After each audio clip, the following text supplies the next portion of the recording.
Here's a setup guide on how to start your CarAppear 2. Once you turn your CarAppear on, you'll be prompted to begin setup. Tap the Begin Setup button and you'll first set up Wi-Fi. Click Continue and the Wi-Fi networks in your surrounding area will load. Select your Wi-Fi and input the password.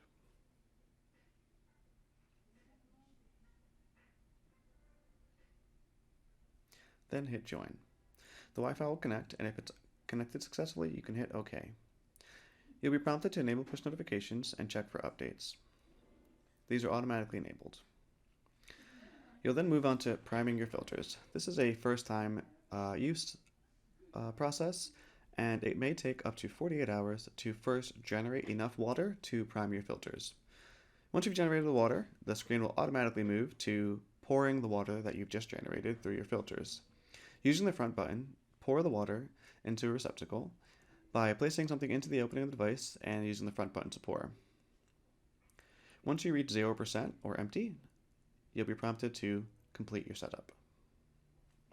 Once you've completed the setup, you can hit Finish. Once you finish your setup and priming, you'll be at the home screen of your CarAppear 2. Check for software updates. Upon first setup, we ask that you check for software updates to ensure that you're on the latest software version. To do so, hit the Setting button in the top right-hand corner. Then you will hit System and System Update. Again, you need to make sure that you are connected to Wi-Fi.